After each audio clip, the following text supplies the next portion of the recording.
Hi everyone, and welcome to Bakin and Shakin with Washington Red Raspberries. We're honored to partner with the Washington Red Raspberry Commission on this class series and to demonstrate various applications of frozen red raspberry formats for industry professionals like you and me. I'm Zach Miller. I'm the baking and pastry instructor here at the New Orleans Culinary and Hospitality Institute. I know that's a mouthful, so we usually go by Gnocchi. Today I'm joined by Chef Maggie Scales of La Boulangerie. And today's session is focused on classic French pastries. Let's take a look at the story behind Washington Red Raspberries, which make up about 90% of the nation's frozen red raspberry crop. My dad started this farm in '77. We grew up running around in the berry fields, and raspberries run deep in our veins. You just have to deal with what Mother Nature gives you every year, and every year is different. I'm passionate about doing the best job that we can to get a prime berry to share with the world. A few more of the other formats that the raspberries are available in, just to talk about those real quick before we get into Chef Maggie's demo and my little demo as well. We talked about the puree, the sieve puree, puree with seeds, block IQF, the concentrate I talked about as well, and they're also whole dehydrated, which are kind of a fascinating product as well. So really it's a frozen product. It's really a great thing to have for consistency reasons across the board. You know what you're going to get every single time, and you know what it's available. So it's really a great product, and now we get to see some fun things being made with it. So with that, I'm going to hand it over to Chef Maggie. And I will be back with you guys momentarily, and we're going to have some fun. So awesome. Take it away. Hi, you guys. I hope you all can hear me. I'm a quiet talker, and the mask doesn't help. And feel free to ask questions along the way if I talk too quietly. I also mumble. My staff told me recently, which is great. So these masks are awesome. Basically, today we're going to make some pâte à choux and some Paris brest. I own a bakery in New Orleans, and one of the things that, because of our limited staff, we have not brought back everything, but because we've brought back a handful of things, and the one thing that everybody keeps asking for is eclairs. Can you please bring back eclairs? Can you please bring back Paris brest? And I desperately want to, but unfortunately they're a little labor intensive. I also do all the desserts and bread for our 6 sister restaurants, so we're very busy. And so, I have to tell my customers, I'm so sorry, I love eclairs too. They will be back soon, but unfortunately for right now, we'll just have to pretend. Eat a croissant, they're delicious as well. So what we're gonna do today is just gonna make some pâte à choux. We're gonna do some water in our pot. A lot of people, and kind of when I went to culinary school and when I was first starting out in restaurants, use milk to make it a little bit richer. That's cool. I think that's great. I use water just because I like it a little less fatty. I like it a little bit drier. I think the fat should be in the cream, not in the actual shell. So I have a tendency to use water, but if you use milk or heavy cream, that's totally fine. I use a little pinch of sugar and a little pinch of salt. Those are just kind of eyeballed. Again, I think it's just to add a tiny bit of flavor. I think most of your flavor is going to come from the inside filling. And then a good portion of your flavor is going to come from your butter. So we're going to throw all of this butter in, and we're going to bring it to a boil with our water. Again, I think that if you have margarine or if you use vegan butters, I think that's totally fine. I think the nice thing about pâte à choux is that you can kind of do whatever you want with it, recipe-wise at least. I think that you can kind of make it to what your customers need, what your clientele desires, what you are going to be using it for. We oftentimes will use it as like a fried beignet kind of style. So I might add just like a smidge more butter since it's going in the fryer, and so to make it a little bit crispier. And so depending on what you need, you can adjust the recipe however you'd like. So basically we're going to bring, and I'm sure most of you have made pâte à choux, and I think the New York Times did an article a couple years ago about pâte à choux, and I mean, you would have thought that they had, uncovered bread. Like, they thought that there was the next big thing, which it's always been a big thing. I mean, when was that Paris brest race? It was like in the 1800s or something. probably early 1900s, but either way, Paris Press or Pastry has been around for a really long time. So it was just a very funny article by the New York Times to think that they had uncovered it. But anyway, you really want to get your water and your butter and your sugar and salt to a nice rolling boil. And you know, the way I was kind of taught in culinary school, and I've kind of continued this to this day, is when you put in your flour, you want to make it look like it's going to be mashed potatoes, and you want to be able to stick a wooden spoon straight up into it.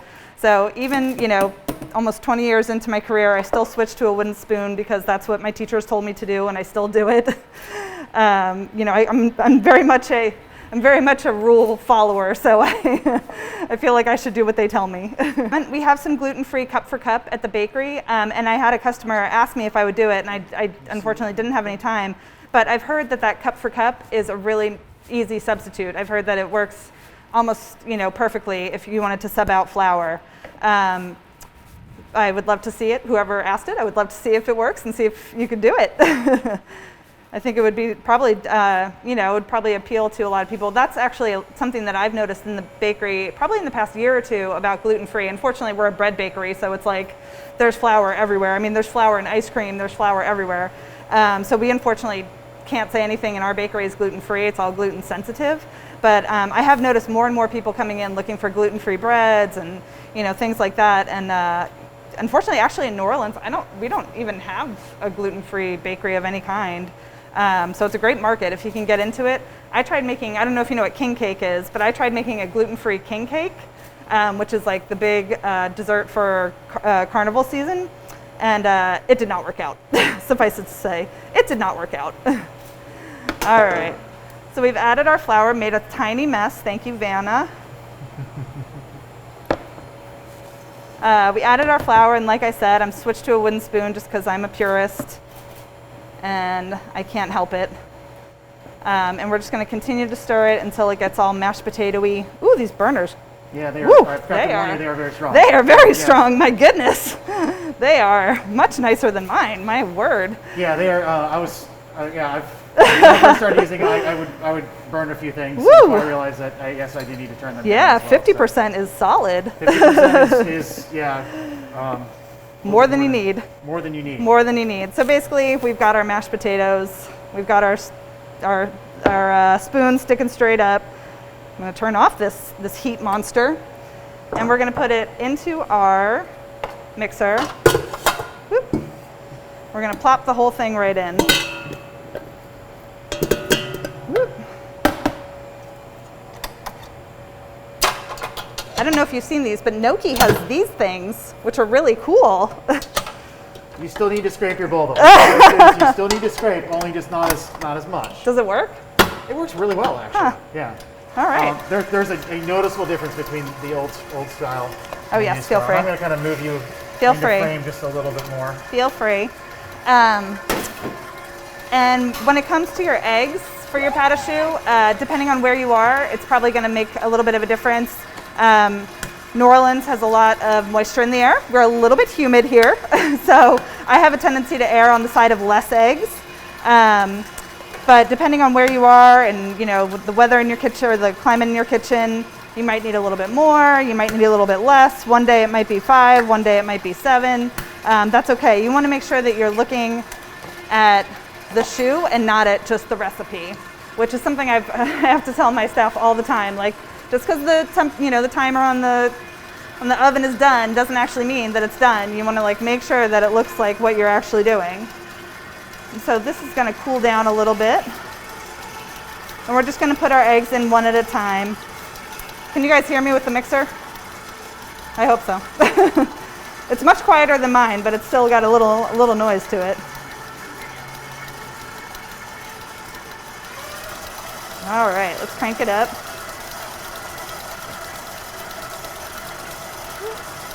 And we really want to look for that shine. You can give a lot of time in between your eggs, but you really want to look for it to all come together. It's going to look like a hot mess right now because your eggs are like trying to latch onto the flour and it's all, you know, kind of a mess. But as it starts to add a little bit more air and paddle a little bit more, it'll all come together and it'll start to look very shiny and start to pull away from the bowl. It'll look very, very beautiful, very sexy, as one of my chefs says. You want it to look very sexy. Whoop, last egg.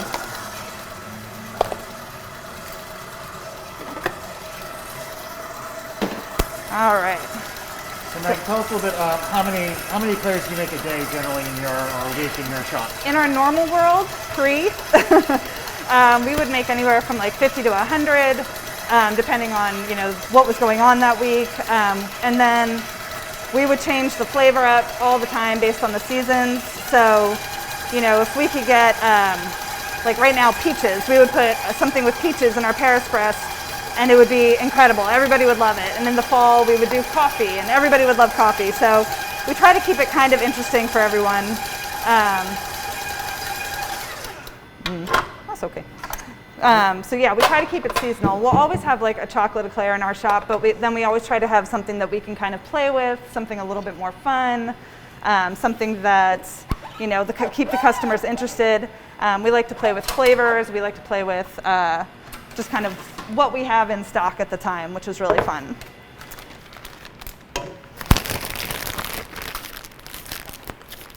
All right, and so now we've got these fancy pastry bags that Zach has.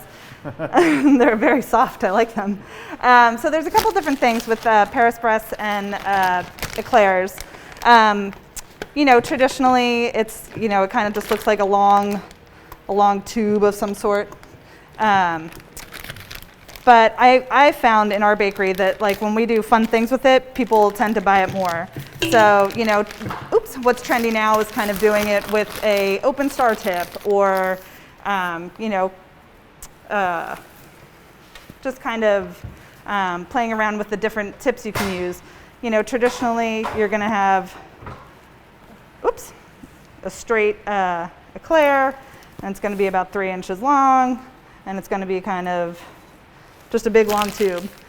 And then somebody came up with, the open star tip to make it a little more beautiful and add a little more texture and a little more, flair to it, which I think is really fun. When it comes to the Paris Bresse, that's kind of where we have the most fun. Yeah, so where we have fun at the bakery is where we kind of play with this, but in a variation. Maybe we'll do like an S, or something like that. For the Paris Bresse, for Valentine's Day, we like to do a nice heart. Even not for Valentine's Day, it's just fun to have a nice heart.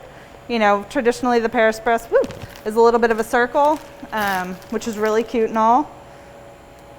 But it's so easy. Like, why don't you try and do maybe like an M if you wanted to do some for Mother's Day or something like that. Basically anything that will kind of eye-catch our customers, that's kind of what we're looking for. Something that's just, they love the eclairs and they love how it looks, but something that'll like be like, ooh, what's that? That's kind of what we're going for. And so, can you grab me that pastry cream? Yes. Thank you. Okay, great. Sorry. No, it's okay.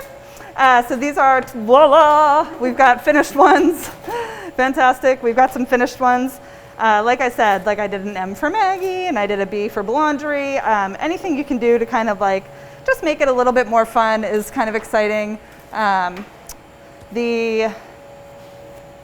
pâte à choux, it can be really whatever you want. If you wanted to fry it, like we said, we do beignets, and then we call them beignets, and they're fried. You could fry them and do kind of like a churro thing with the open star tip. There's like just endless options of things that you can do with the pâte à choux, which is kind of why I like it the most, and that's why I'll probably bring it back. So we've got our thing. Zach, may I have a piping bag? I forgot. I need one more piping bag. Thank you. So I do 2 holes. I went to Dominique Ansel in New York one time, and I watched this girl, and all she did was pipe eclairs, and she did it for probably like an hour. It was incredible. But I saw that she did 2 holes, and I was like, you know what? I can do that. So I did 2 holes as well. And so I started doing that at the bakery. And you can do 3 if you really want to get them full. Basically what you're looking for is like a nice full eclair though. And with the Paris Bresse, you just want to cut it down the middle. And then, voila, you can fill it. And that's some nice crumb inside. So Chef, tell us about the bake when you bake your pâte à choux. Oh, we good kind question. of did the miracle of television through that. Talk about your temperature, what ovens you use. Good question, very good question. So when you bake them, you want to start them out high. You want those eggs to really pop. You want all of it to go up, and that's kind of what's going to make it hollow in the middle. And then, so you start it out, I do it in my oven at 375 for about 25 minutes. And then after that, I'll bring it down to about 300 and just let them dry out. So now that they've risen, now you want them to be kind of hollow and hold its shape. You don't want them to collapse. A lot of times if you have too many eggs, they'll collapse, which is a real bummer. I cut that too big, I'm sorry. I cut that too big, yeah, sorry. And so, I mean, we've had a number of bad batches of eclairs and Paris Brest where, you know, the first troubleshooting is, well, are there too many eggs in it? And then you taste it, and you can almost even taste that there are too many eggs in it. And then, yes, ma'am. Have you ever added flavoring to the dough? Have I ever added Flavoring to the dough? flavoring? No, I haven't, but I was actually thinking on the way down here that there are these little raspberry dehydrated bits, and I was thinking, like, if you folded those in, I wonder if they would add like a little nice crunch. I don't know if they would burn, but I was just wondering on the way down here if it would add like a little crunch to it, which I thought would be kind of neat. Also over there, there's the raspberry puree that I cooked down in a a cake pan. But yeah, I'd be interested to see how that works out. So now we've got, Zach made some beautiful pastry cream earlier today. And to fill them, yeah, maybe that one over there? To fill them, let me see. We've got some beautiful pastry cream. To fill them, what I did is I took some of that raspberry puree that we had. Let's see.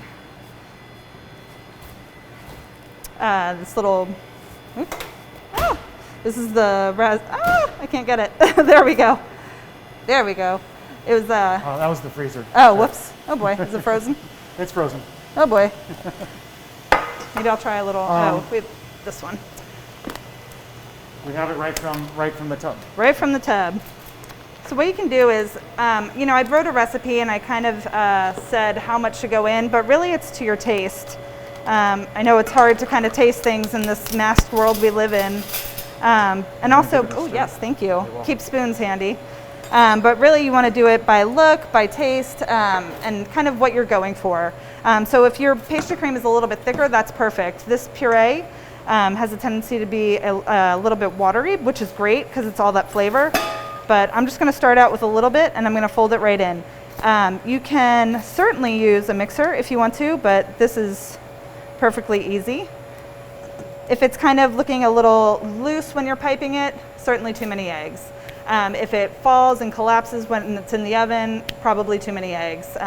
You know, obviously there could be a handful of other things going on, but generally speaking, that's what I've noticed with my staff is that they just kind of on autopilot will just kind of add more eggs and eggs and eggs, and then they'll try to pipe it, and it just kind of like, it doesn't have any hold, it doesn't have any structure, it just kind of like falls on the silpat. So that's when I'm like, nope, restart, let's do it over. Or if I see it come out of the oven and it's just kind of like flat and collapsed and has nothing going on with it, that's also something that might be too many eggs as well. We also egg wash our pâte à choux at the bakery. It's not something I did here. It's, you know, it adds a nice little shine to it. I think that's a nice little option. I'm also going to add a little whipped cream to this to make it kind of moussey. We were tasting it earlier. It's very intensely raspberry flavored for sure. Very intense. So there are other purees on the market that do have sugar added to it. This does not. Yeah. So you may need to take that into consideration. But it's nice because you're not buying sugar, you're buying the raspberries. fruit, yeah. So. Yeah, I was really happily surprised that this tasted like a raspberry. It was a nice little treat. It did have a little tart flavor, but I think that works really well when you're adding it to something, like if you're making pastry cream with it, if you're doing a mousse with it, if you're making sorbet with it, especially if you're making sorbet, it might add like a nice little texture. But yeah, it's definitely had the flavor of raspberry that I was very delighted by. All right, now I'm just going to fill some of the some of the Paris Brest here. And then we're going to finish them in a little bit. But look how pretty that is. I mean, for Valentine's Day, I mean, you can see the real flecks of the raspberry in there. I don't know if I can get it up close enough. Woo! But it's got like these beautiful red flecks in there that are from the actual raspberries. And on top. And ditto, you can just fill your eclair. And again, with eclairs, you want to make sure that it's nice and full. You want to fill it so it starts to feel heavy. The worst part about, oh, thank you. The worst part about having an eclair is you bite into half of it and it's empty. That's like, it's the worst. So you basically want to make sure that your whole eclair is totally full. And that's kind of all I got until we finish. Yep, so we'll come back and visit Maggie in a little bit because she's in finish. And I'm going to get started on my project here, and then I'll finish. So we'll kind of have a couple different sections. So let me move. I'm going to scoot my camera. Okay, so start off, I'm going to make a raspberry pistachio tart. And to start off, I'm going to make a tart shell. So I've got the pâte sucrée recipe that you should have received in your packet. It's made, it's chilled, it's been rolled to about the 2 to 3 millimeter range. And I'm not sure exactly what between an eighth and a quarter of an inch, I guess. That's probably, quarter. If you're looking at that. But I was trained in metric. I tend to think in metric a little bit more. So I have kind of your classic tart ring here. I've got some softened butter. I'm just going to put a little bit on my finger. And like you're applying chapstick, we're just going to go around the tart. We don't want to have too much, right? Or lip gloss or whatever. whatever it is. I say chapstick because I don't wear lip gloss very often. Not often. Not often. No. So I'm going to set these aside. And I've got my tart dough in the cooler.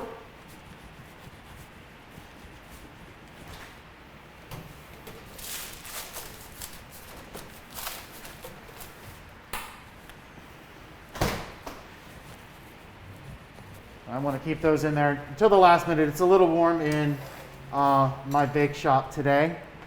Our bake shop today. It's our bake shop today. Yeah, it's a little warm everywhere today. You can see I'm going to try and get really close with that. It's fairly thin, but generally speaking, the smaller the tart, the thinner the shell to a point. I mean, some people want like the thinnest tart shell possible. I kind of like to know that you're eating a tart, so I don't want to go too thin.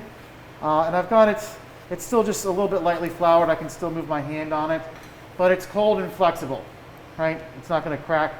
So I'm going to center that on my tart ring. And then I'm just going to slowly move my way around using my thumb, line my tart shell.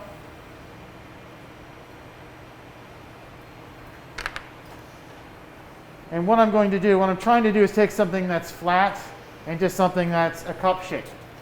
So all I really want to do, and when I get down to the corner, you really want a nice, I get closer there, stretch, nice 90-degree angle, a nice sharp corner right there. And really the way to do that is to find somewhere on your hand that's a 90-degree angle. So I use the back of my finger and turn my finger upside down. And that's gently pressing there. At that point, you can do it by feel. You can feel when there's no gap left over. And then I'll go down, and I'm just turning the tart shell, and I'm using the meat, the pads of my thumbs, and I'm pressing in, and I'm pressing down a little bit, just to kind of help push that dough into the corner and get a nice, sharp angle. Not a lot of pressure, because we have the thickness that we want. We're just changing the shape. I tell my students it's like you're giving a kitten a massage. So very gentle, right? We don't need to change the shape. And then I do one at a time, and then I'll come back and I'll trim. And I do have some already prepared, so you don't have to wait for me to bake tart shells. So, I love what I do. I love teaching. I love making pastry, but there's some things that are my favorite. I love doing this. There's something zen about lining tart shells. Actually, I had another pastry chef come by when I was working at Coquette here in the city, and I had a tart on the menu, and he looked at my tarts. And he's like, how do you get them so flat? It's like, what do you do? And I said, I don't know. I just line them, and that's how I do it. He's like, you don't sand them down or anything? And that's the first I've ever heard of people sanding their tart shells. They actually, for competitions, they'll use like a wire mesh, or sometimes they'll use a microplane to shave the tart shells. I'm actually going to show you that technique, and it actually does clean it up really nice. But and that's the first I've heard of it. So I do enjoy lining tart shells. So it's just a nice, easy. Let the dough do what it needs to do. Don't let it overlap. Right? And I don't know why I'm pointing my finger out. My wife makes fun of me when I do that. I do that when I drink too. I think it's because when I was a young cook, I cut my finger so much. So I'm right-handed. This is my left hand. That I would always have a Band-Aid on it. So whenever I'd be working, I'd just stick my finger out. So I think I just kind of learned how to do it that way. So let me get. I'm going to scooch the raspberries out of the way. Sorry, Mary. And get my paring knife and my sheet tray lined with parchment. So now it's important. Now when it's warm, I'm pretty quick, so I'll do about 6 at a time, depending on the temperature, and then I'll come back and I'll trim. And what I'm doing, kind of one of the secrets. I don't know if I came up with this, or I'm sure other people do it too. Is most people, what they're going to do, let me bring this up so you can see, is they're going to have it at an angle, the knife. Try and do that so you can see it, and just cut. And just kind of trim it like that. And so you can, I don't know if this will show up, you get really close. So right here by my thumb, it's a little bit rougher than the other part. Hopefully that will show up. You can see right by my thumb. And what I do, and it's going to be hard to do this up top, is I take my knife and I press my knife flat against the ring, and then I cut that way. So what happens, you can almost hear the click of the knife as it goes over. So the front end is cutting, right, which it's supposed to do, it's a knife, but the back part of the knife is almost acting like a spatula and smoothing out where I cut. So it's a good way to get a nice, smooth tart ring, or tart shell, I should say. So, and like I said, I probably max out at about 6 if I'm in a hot kitchen, as far as how many I could do at a time before the dough gets too soft to really trim up efficiently. So now these, what I'll do is I'll freeze these and bake them from frozen. And what that'll do is that'll make sure that I get a nice even bake on it, and it's not going to move on me. And that's really what the important part of that. It's not going to move it, because if you notice like if you bake cookies from frozen, right, they're not going to move as much as if you bake them from fresh. So that's why we want to bake these from frozen. So I'm going to set these aside for a moment. And I'll just show you real quick the finished tart shells. So, and I bake at a lower temperature. I bake at 300. My oven's actually here. We have some very nice ovens, but they tend to be a little bit more aggressive too with their temperature. I don't dock this recipe. It really doesn't move if you freeze them. You can see they haven't really puffed up much at all. I mean, you could dock them. There's some I do dock. But it really hasn't moved if you bake them from frozen like that. They're beautiful. They look store-bought. Well, thank you. And I'm going to show you actually real quick. He didn't buy those. I saw him make them. I'm going to show you that little sanding technique, because even these, they did get a little rough around the edge. I'm going to get really close so you can see that. And what I do, we've got nice news Tammy's here. You get one that's nice and flat like this. We're going to invert the tart shell on it, and we're just going to sand it, and we get a nice, flat, even top to it. So especially if you've got new people making tart shells, or the training someone, it's a really nice, just around a couple times, because you don't want to make it short, right? We just want to take those off. Just take that rough edge off, and just around. I've seen people do it with a microplane, but then you're kind of standing there, kind of sanding it. This gets it nice and flat, and also makes a terrible noise in the same time, which it's fine. If you're the one making it, it's actually just fine making a terrible noise. So I'm going to set those aside for now. As I get my fillings ready. Got it. Thank you, Chef. Mm-hmm. So, of course, the highlight of the show. I'm going to start off with my raspberry puree. This is the same puree that you received, the seedless puree. in my pot. I'm going to fire this up. We're going to make a raspberry jam to go inside of our tart. So I love tarts. You can put a lot of different things inside of them. And the interesting thing about this, we're going to make a jam with it. We're also going to use the dehydrated parts to make a component in it as well. We can garnish with the dehydrated. We can actually garnish with some of the jam as well. So we can do some interesting things with this. Let me get my spatula ready. So what I'm going to do first, in my bowl here, I've got granulated sugar, my pectin, and a little bit of the algin. And that's just going to help kind of bind all that together. But I want to make sure I mix them together thoroughly. As we know, if those of you who made pâte de fruits before, you've ever tried just throwing pectin in something, it doesn't work very well. It's just going to bind right up. It's one of those categories of hydrocolloids, so it's anything that's going to gel water is going to fall into that category. So we want to disperse that somehow. The example I use with my students is making a roux because, well, everybody here knows how to make a roux. Yep. And you're dispersing your flour in the fat, either the oil or the butter, before you're adding any liquid to it when you're making a gravy or anything like that. And what that allows it to do is it's not going to gel all at once. So if you've got something like you're making a gravy and you decide to throw a handful of flour in there to thicken up, it's just going to clump up. So same kind of thing. This is going to control the water, gel the water. Same thing if you're adding starch, like in the pastry cream, right? You're going to allow, that smells really good actually. I wish you guys could be here for this. So. There's something about you walking in the pastry shop, you smell things like raspberry, things like passion fruit, things like bread baking. We had bread baking today. So I'm going to slowly stream this mixture now into my pot as it's on a boil. And I'm going to cook this for 3 minutes because pectin has such a wonderful texture to it. It's also, somebody mentioned gluten-free, it's also plant-based, which is a wonderful thing as well. Not that we don't have eggs and other animal-based products in here, but it's something, it's a thickener that I think gets overlooked sometimes. So I'm going to bring this, I've got this up to a nice full boil. I'm trying to stand back from it because I've got my nice white apron. Although chances are, by the end of this, I'm going to have raspberry on me somewhere. The algin, if you don't have that, you can leave it out. I think you'll be just fine. So now I boiled this actually a little bit less than 3 minutes, but it's a nice full rolling boil. I've turned that off, and I'll make sure I'm whisking the full time because you can see it's thickened up, and I really don't want that to scorch.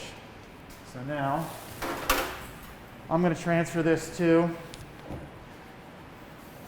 a shallow pan, and I'm going to allow this to cool.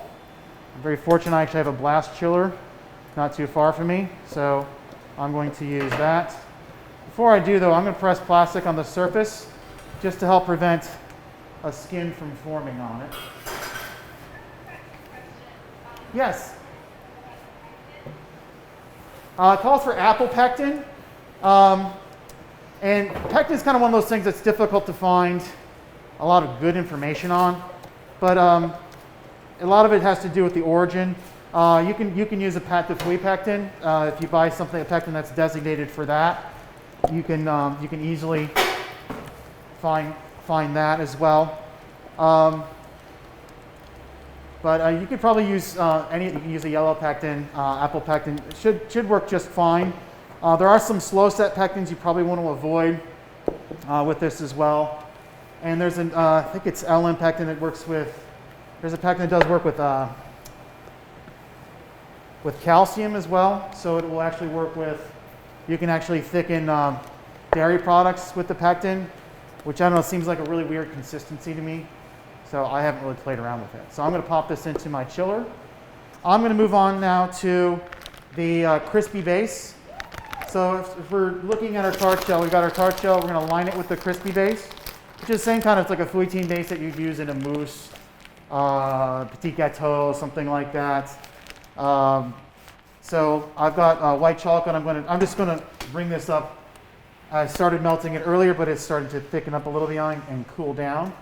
So I'm going to bring this back up, which shouldn't take long because we have those Fancy fast burners. fancy fast induction burners. So, So we're, fast. we're very fortunate. So, but I'm going to bring that up. And this is going to do two things. One, it's going to bring a really nice texture to the tart. And two, it's going to protect the tart from the raspberry jam we're going to put in there and the pastry cream. So you're lining it basically with a fat system, which is a really fancy way of just saying it's something that doesn't have any water in it. Yeah. Right. So chocolate, peanut butter, those type of things are fat systems. So, but I just want to make sure I'm getting this up to a boil here. And turn that down. So I just want to melt my chocolate first. Get it off my thumb.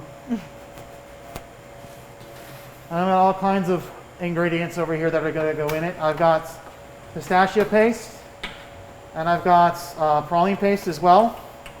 So they tend to separate a little bit, so I'm just going to give them a little bit of a stir, just to make sure I don't have any lumps or anything like that, or any bits of oil in there. So once this is kind of warmed up, my chocolate's gently melting a little bit here. Now you don't want to be too aggressive, especially with milk and white chocolate, because you can scorch it very easily, as many of you probably know.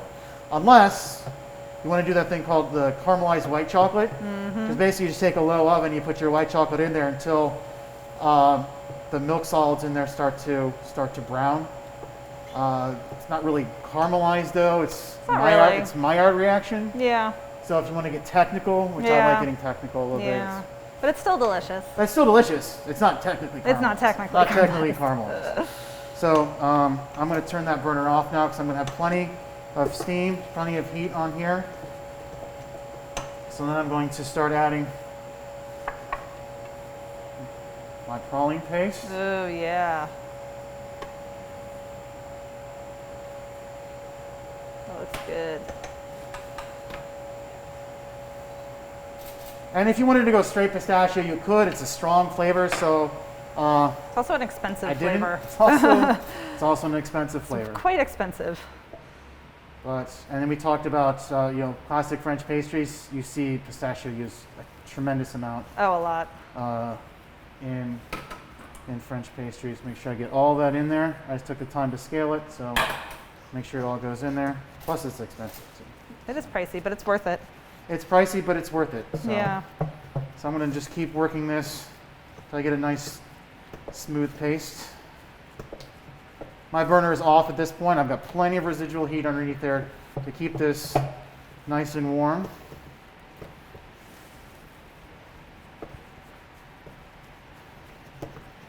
Yum. So yeah, once again, I'm standing over it and it does smell very good. So pistachio and raspberry go fantastic together. So now what I'm going to do, we've got, when I saw the opportunity to use these, I thought this is going to be an interesting thing because we've got the dehydrated raspberry. So we've got something that's dry that's going to go in there that's add a tremendous amount of texture. And these are a great product too. They're really intensely flavored as well. Everything Yeah. that we've been getting is, if you guys have all your samples, I believe, but it's really very intensely flavored. So it's add a little, that crunch of the raspberry and add that different layer in there. And that's one thing I love doing in my desserts is to layer texture, repeating the same flavor. Ooh, you get back in there. So we've got a little bit of raspberry in here. We've got raspberry in the jam. We'll garnish with some raspberry. Just using them in different ways, which is nice to have these different products because you can create a lot of interest that way. Was that feuilletine? And this, it's a little feuilletine. Sorry, Delicious. I neglected to say That's something when I totally put that fine. in there, but thank you for calling me out on that. No problem. So That's yeah, what I'm that's here just for. the feuilletine, just a little crispy crunch. Now you could use cereal and stuff Yeah. like that in there. I've seen people use cornflakes because they kind of look like cornflakes. I've seen people use Rice Krispies. Yep, I've seen that as well. Done that before. Yep. Different other kind of interesting things. So anything that's dry, crispy. And the nice thing about that too is that the chocolate and the praline paste, the nut paste that are in there, are going to protect those crispy things as well. So they'll stay crispy. So you can actually, if you're doing this for a banquet, if you're doing this for a pastry case, you can get a good 24, maybe 36 hours out of this because Oh, yeah. you're protecting your tart shell. So you're not going to get a soggy tart. There's nothing more sad than a soggy tart. Soggy tart's the worst. Soggy tart is the worst. So I'm going to leave that hang out here, keep it nice and warm so I can start my assembly. But I'm going to let Chef Maggie Hello. take over and do her assembly. I'm going to get her on camera here. Thank you. So my assembly is not too labor intensive because we have kind of done all the labor prior to this. So we kind of want to, relax and, just kind of finish them and put them in the case and get them sold. So basically I'm kind of doing what Zach did and heating up some white chocolate to dip the tops in. So I cut all of my Paris Press and I filled all my eclairs. And now I'm just going to heat up some pâte à glacé to kind of get a little shiny kind of glaze on top. You can definitely use some sort of shiny glaze. I mean, you can make like a chocolate shiny glaze. There's a lot out there right now with sweetened condensed milk and certain flavors. And I found that in our bakery, the shinier it is, the more people will buy it. If it looks sparkly, people are gonna go for it immediately. I mean, I've been out there putting them out and people are like, oh, what's that? It's like, my goodness, that mirror glaze is like, just whether it tastes good or not is is up for debate, but man, it attracts people's eyes, no doubt. But one thing I did want to say about the pâte à choux, which I'm sure you all know, that even when, pre-craziness of COVID, and particularly now, the nice thing about something like pâte à choux is that it can be frozen, which is awesome. So a lot of times we'll, make some pâte à choux, have pipe out, 15 to bake, and then we'll freeze the rest of them so that they're fresh every day. Just like Zach's tarts, you don't want an eclair that's been sitting there for 2 days. Like that's just, it ends up starting to get soggy and starts to have a smell, and it's not good. And so we want to make sure that everything we do in our bakery is as fresh as can be. We try to sell out of eclairs every day. We try to make sure that the public is getting the freshest thing every day. So the nice thing about the pâte à choux is that it can be frozen. We also have a tendency to freeze. Is this on? How do I know if this is on? Oh, there we go. We have a tendency to bake them and then freeze them also.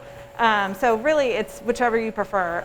We would bake them and freeze them and pull them and then assemble them and finish them. And then if we sold out by 10 a.m., amazing. Let's finish some more. That's the goal. So we just always, the nice thing about pâte à choux, especially in a bakery where you don't know currently how much you're going to sell and what's going to sell in one day and what's not going to sell in another day. I don't know if you all are feeling that, but I certainly am. One day we'll run out of lemon meringue tarts and the next day I'll have 24 left over, and it's just very frustrating. So the nicest thing about pâte à choux is that it's something that can be kind of stored and has a shelf life so that we can use it as we need it.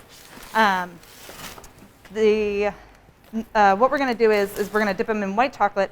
However, we can also use fondant. You can use a number of things. You can use dark chocolate. This dark chocolate and raspberry would go so delightfully well together. I hope you all have tasted it. It's super intense raspberry. Again, I'm always thinking about Valentine's Day. For some reason, it's my favorite holiday. I don't know why, but I love it. And so this would be great for Valentine's Day if you did a raspberry and dark chocolate pâte à choux, or a eclair or a Paris Brest. I mean, it would just be fantastic. And then, but if you wanted to mess with fondant, you can totally do that. It's not my favorite, but it is certainly something that your customers might appreciate. It's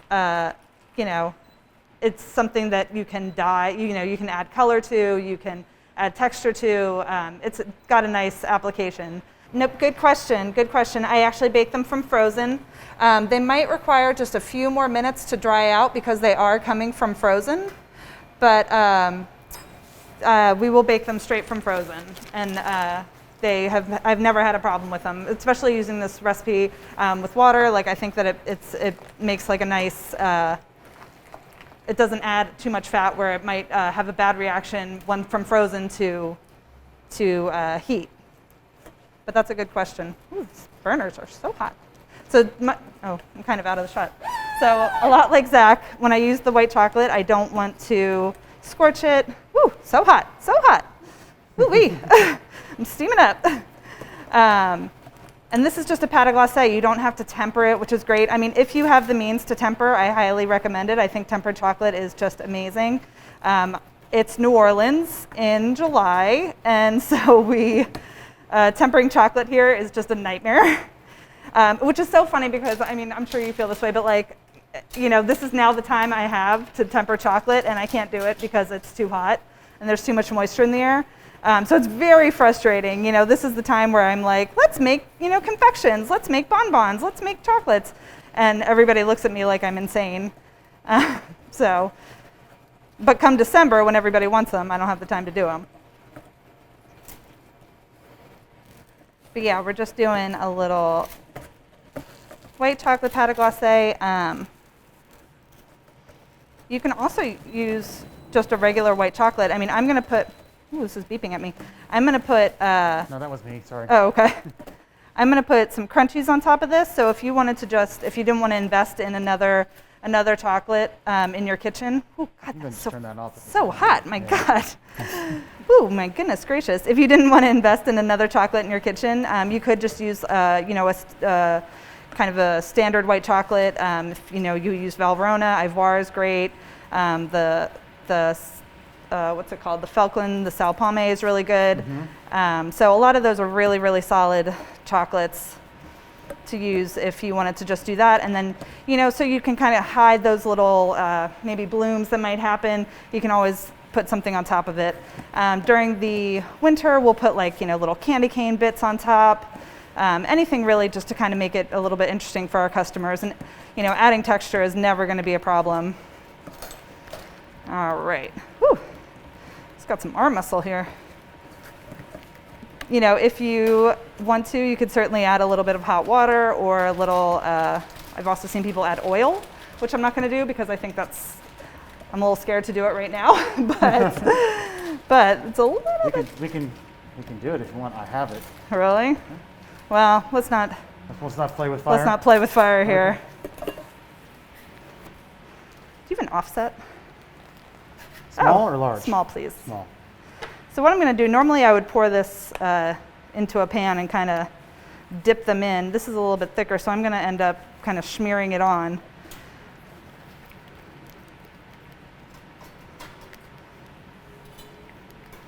Oh yeah, and this is going to be so nice. Like we said, those raspberries are so tart, but like so intensely flavorful that something like a white chocolate is going to be really nice with it. A dark chocolate, those nut paste, like those are all going to be really nice with it to complement the flavor. So normally, you know, I'd kind of dip it in, but I'm just going to give it a little smear right now. I think that was a victim of our high humidity. Yeah, it might have been. They started to thicken up on us a little That's bit. okay. So. It did, huh? But that's Yeah. okay. I mean, I think most chefs know how to work with it. You know, if you are a chef, you've probably encountered all sorts of things. Yeah, this time, yeah, we did, unfortunately, talking about the heat, we were tempering chocolate last week was our chocolate class at Noki, and it was, Bold move. they learned the challenges of tempering chocolate, Yeah. for sure. So. And so what you can do is just pop it right on. And what I'm going to do to kind of hide up my imperfections, so I'm going to take some of these and just go right on top. And frankly, you would never know that there's anything wrong with it. And that's eye-catching. That's something that your customer is going to want to, you know, kind of buy for their sweetheart or something like that. And it just adds like a little color to your case. I know like our case is very chocolate and it's very dark brown. So having any sort of like color, even, you know, a natural fruit color is just always helpful. We have strawberries for about 9 months of the year. And by God, do we get sick of strawberries after 3 months, I would say. No such thing, Chef. I know. After 3 months, I'm like, all right, let's move on to the next fruit. Let's go. We've got enough strawberries in the world. But this is kind of a nice. We're very fortunate down here to be able to have that. That long is of a true. season. Beggars So can't be choosers. They actually start right after Christmas. Yeah, I mean, it is great. In the first few months of First few months of them are amazing. By February, I'm over it. So raspberries is a nice switch for me. I've actually had customers before complain that I wasn't using, a local or a fresh. I was using imported strawberries. It's like, no. It's tropical here. The strawberries, they do come in at the end of December and January. So you all can be jealous of that. Until it's July and you realize we had 115 degree heat index. Yes, over sir. the weekend. Yes, so. sir. But you take the good with the bad. It makes it worthwhile. Well, and these are the eclairs. These are, they're filled, they're beautiful. Your customers are going to look at them and want to buy, 100 of them. So be prepared. But that's about it. But the fun part about these is that you really can do whatever you want. If you wanted to put this in your filling, if you want to put the little crunchies in with your filling and kind of incorporate a crunch that way, no harm. I think the best part about eclairs and Paris Brest and things like that is that you really can do whatever you want. You can be creative, and I love hearing people's new ideas and why don't we do this, and this would be such a cool idea. I mean, just seeing Zach use foyatine in there, I was like, oh my God, that's so smart, what a great idea. So I think the best part about French pastries in particular is that you have the basics. You have the basics of pâte à choux, you have the basics of tarts, but then from there you can do whatever you want with them. So yeah. I mean, it's, think about classics. So these are kind of more modern, different interpretations of them. Right. But you can play around with them, and if you have that foundation, you can do some different things. And for me, I always get frustrated with some of it's been done before, and that was kind of, you see chefs who are a little bit younger than I am, not that I'm that old, they're like, it's been done before, it's been done before. But there's a good reason why it's been done before. It's like there's a reason why creme brulee is a classic, because it's really delicious. The reason why tarts are considered a classic, because they're really, really delicious. Yeah. And so there's a reason for it. So don't throw things out. And, chefs I learned from, it's kind of funny, the different generations, because now it's coming full circle again. Yeah. Where one of the hottest restaurants in New York City, when restaurants are allowed to open there, was Le Coucou, which is a classic French restaurant. And this younger chef's generation, the kind of the generation that they learned from was all about the molecular gastronomy movement, and let's try something different and very experimental.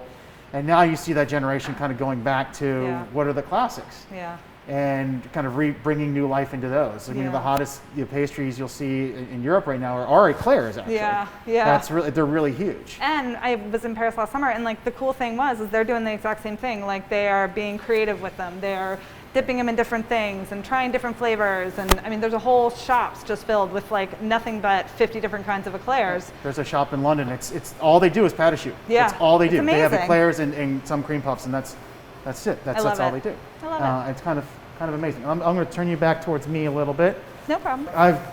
I went ahead because maybe I'm a little fidgety, but I went in and did a few of the tarts ahead. But what I'm going to do is I'm going to take a little bit of my foyatine mix that has stayed warm, so it's going to be pliable. I've got the nice bits of raspberry in there, and you could use the raspberry powder in here as well. Different things, and just a small amount. I want a nice even layer in the bottom. And I like using a spoon for this. You can use an offset, but offset is kind of hard to get in a small tart like that. So I actually like using a little spoon for this. You can incorporate raspberry and the pieces, the fragments together. And that's kind of the interesting thing about all the different products that you can use, is that, go ahead and use them, make some different interesting things. How can I use this? And just be inspired by different things and see what you can do with them. So now I've got a nice even layer inside of there. I'll hold that up for you guys to see. You can see it's shiny, so it hasn't set yet. So I really don't want to pipe anything on top of that quite yet.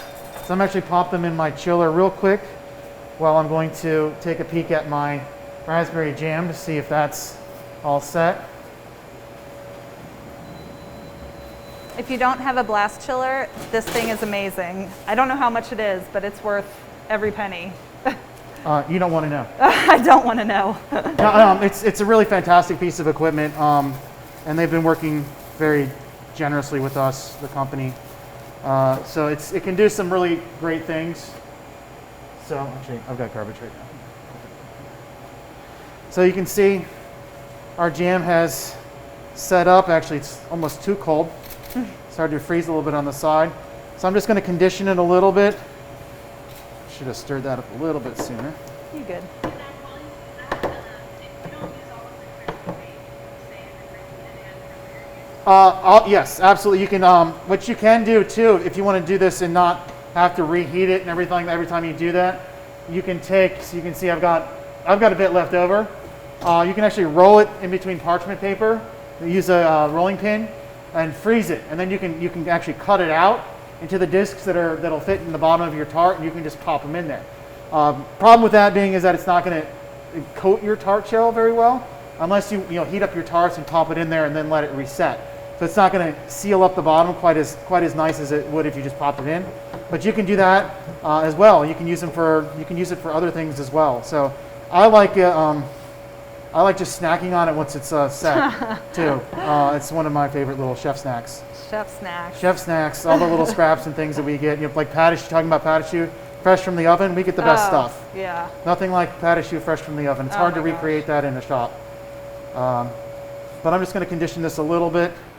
So you can see I've got a nice kind of jam-like texture to it. It did freeze a little bit around the outside, so my chiller lived up to its name. So I'm going to pop this into my awaiting pastry bag. And I'm just going to get a little bit in there right now. And I've got this line with an 801 tip, a smaller tip, just to kind of help control how much I'm getting in there. And I only have 4 tarts to fill, so I'm not going to load it all up. So I'm going to get that ready to go.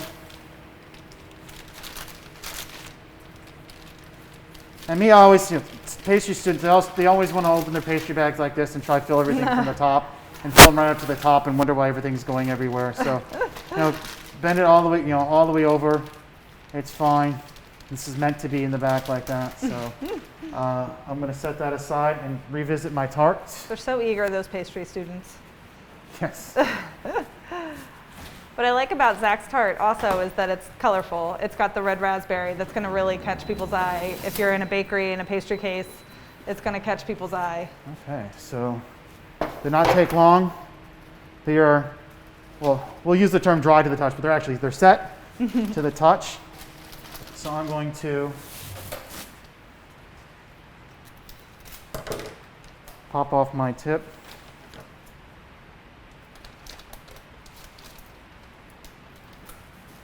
Okay.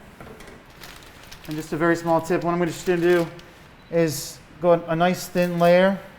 It's a small tart, and there's 3 layers in there, so that's quite a bit. Inside. Ooh. And I have a tendency, as you can tell, to bend over and ruin my back while I'm doing this. Just a nice even layer. It's really intensely flavored, so you don't want to overpower. You want to balance it out really nicely. It's just a really great intense flavor to it. So we don't want to complement, not overpower. We want to complement, not overpower it. So I'll give them just a little tap, just kind of to help level it out. And ideally, I'd like to pop this back in just to let it set just a little bit longer. But I'm going to play with fire a little bit, and I'm going to go right on top with my pistachio pastry cream. Looking good. Now you could, if you wanted to, lighten this up a little bit like Chef Maggie did with a little whipped cream. I went for just kind of straight up. And I want to kind of seal all that in, especially because it's not been really set. So kind of doing things in stages. Ooh, that looks delicious. And if you got like the Sicilian, which I didn't get, you get that bright green. That almost like Kermit the Frog kind of neon green from it. So then I'm going to take one of my offsets. You can use a small one. And I'm just going to kind of go towards the edge. Not put too much pressure on. I don't want to squeeze any of the raspberry. I want it to be a surprise, right? You cut it open. Oh, yeah. It's funny, pistachio and raspberry is also a really traditional Italian flavor together. Or I can switch to my big one. So. And we just opened an Italian restaurant in the city recently, and the chef there likes to say that the French stole their recipes from the Italians. So Whether it's classic French or classic Italian, we'll never know. I always go with the Old Faithfully. This offset spatula, I show this to my students. The only reason I keep it here is because I got this spatula in 1995. Aw. And I use it as a lesson to make sure that they take care of their tools. Ugh. So her name is Betsy, by the way. This is Betsy. So Betsy's So been around the cute. block. It's amazing. I've worked in New York City. She went there. She went to Washington, D.C., New Orleans. She's seen the world. Yeah, I had her in my toolbox my 3 years at the CIA, teaching there. So she's been around. So what I'll do now, I've got my tarts and I've got my leftover jam, and because I've got a fine dining background, I'll go ahead and make some little dots because I like tiny dots. Tiny that dots. didn't work out so well. That's okay. We can cover it up with some crunchies. And cover up with some crunchies. Go and do it. That worked out a little bit better. Like a dot. Just kind of give a hint of what's inside. There we go. Yeah, especially in a bakery setting, you want to leave things to surprise, but you also kind of want to let them know what they're getting Yeah. themselves Don't look into. at that one. No, Yeah. that'll be mine. So, and we can take some of the crunchies, and you can do, like, I like doing kind of an off center, a much more modern kind of approach to it. We can even sift some of the powder. Do you have the powder over there, Jeff? I do not. Powdered sugar? No, the powdered. Oh, no, I do Raspberry. not. I don't know where the raspberry powder? Yeah. I don't think I have it. That's a cute idea. I'm kind of winging it now. I'm having a little fun. So, because if you can't have fun, then why bother, right? Why bother? So, using now 3 different products, you can kind of create interest, and that's one thing I talked about. Like, I really enjoy doing as a pastry chef. I'm going to just get a little bit of the powder in my little tiny sifter here, Cute. and I'm just going to just do a little hint of that. So it just kind of hints as to what's on the inside, kind of reinforces that flavor. That looks really pretty. That looks beautiful. Yeah. So we have some different ways of doing things. So I'm going to kind of hold that up for you guys to see a little bit closer. So a nice little raspberry pistachio tart. So just kind of a nice interpretation of it, and it's having fun with it, doing some different things with it, and having some great product to kind of highlight. And the nice thing about this too, it's just really intensely flavored too. Yeah. So, and Yeah. I like that. I worked for a chef when I was in New York City. If you said it had lemon in it, he wanted to taste the lemon. Agreed. You know, if you said it was this, you want to taste that. So Yeah. I kind of inherited my, I guess, lack of subtlety sometimes with flavor profiles from him. So, but it worked out well for him. So I'm going to go ahead, I'm going to cut this guy open so we can Ooh. see the inside. So we can see that. Nice. The nice thing about the tart too, you can see the raspberries got a nice soft texture to it. So you've got an edible vehicle for something that you don't have to have everything really set with gelatin or set anything too stiff. So you got the really nice layers inside of there, and it's kind of fun. You add the textures to it, and that's going to, because of the fluidine base, that'll be fine in your case for, I'd say 36 hours probably. Oh, I would say at least. Yeah, if you not, coated not, it. Yeah. 48 hours, just to kind of depending. You don't want the pastry cream to dry out or anything. Yeah. But that can hang out for a while, and it's going to be just fine on a gonna be buffet good. if you're in a hotel. Pastry case if you have a shop. Yeah. You add make a raspberry sorbet, a raspberry sherbet to go with it, and that's a plated dessert. Absolutely. In a restaurant. So there's a lot of versatility that you can do with this and kind of reinforce it. Banquet dessert, maybe put a little chantilly on top, Ooh. gusty it up a little bit. Some IQF, some Yep, crunchies. some You're IQFs. good. And actually, there's an interesting tip I learned in hotels and banquets, is that if you mix fruit puree or whatever sauce you're using, you can just use fruit puree with a neutral glaze, and then you use that as your sauce. It won't dry out because of the glaze. Oh. Just take a neutral glaze, and like if you just took the raspberry puree like this, mixed it with a neutral glaze, and you sauce your plate, it's not going to dry out in the walk-in for Oh, that's hours perfect. and hours. So you can set up your plates well ahead of time. You can plate, if you're plating up for 1,000 people, That's easy. by the time you do your first plate, the last plate, the first plate, the sauce is all dried out. So Yeah. another little, Oh, that's a little fact for fun. fun things to play around with. So You You go first. You said passion fruit, and my brain was like, yes, raspberry Yeah. and passion fruit. Like, passion fruit is not something that I think a lot from menus and bakery case items is something that people are going to gravitate to, but once they try it, they love it. And it's sweet, and it's, you know, also tart with the raspberry, so you can sweeten it with another sort of form of pastry cream or buttercream if you were doing cakes, something like that. But passion fruit, I think, is one that gets overlooked a lot, but it would complement the raspberry pretty well. Yeah. For me, I would say kind of unusual one you don't see very often would be pink peppercorns. I almost said peppercorns. Pink peppercorns, Szechuan peppercorns, which I love Szechuan peppercorns. There's actually a blight, and we couldn't import them for a number of years. And I was really, really bummed because they go really well with a lot of different things, a lot of different fruits, especially berries. Yeah. What else would be kind of interesting with raspberry? I mean, obviously you've got chocolate. Yeah, chocolate. That's kind of, and I'm not a big chocolate and fruit fan, but I really enjoy raspberry and chocolate together. Agreed. And chocolate and lemon too a little bit, but lime, raspberry and lime goes really well together. I tend to, I have a savory background. I started off as a cooker back in the day, so I tend to lean towards different things like spices and using different herbs. I've done rosemary, thyme, especially in the summertime. Thyme and raspberry I think would work very well. Yeah. So doing some different things. I don't know about any vegetables. Really, I'm kind of scrambling to find anything that might work well with that. The only thing I would think would be maybe cucumbers are in season right now, and they're such a neutral flavor, but a cucumber might be nice with this raspberry intense flavor. Yeah, that's the only thing. I was thinking about that for a sorbet, a cucumber raspberry sorbet would be really cool and refreshing. Yeah, that would be a good cocktail too. Oh, great cocktail. But that's another Pim's class. cup, raspberry Pim's cup. That's another class. So a great question, by the way. But I think for my go-to, I think for that would be those two. And usually, I mean, I if it grows together, it goes together. So summertime, raspberries, like you said, they're harvesting now. You think of summertime, you think of watermelon. Watermelon and raspberries would go well together. Watermelon, raspberry, and pink peppercorns would go well together. Absolutely. Things like mint and basil, things like that. So we could go on for a while.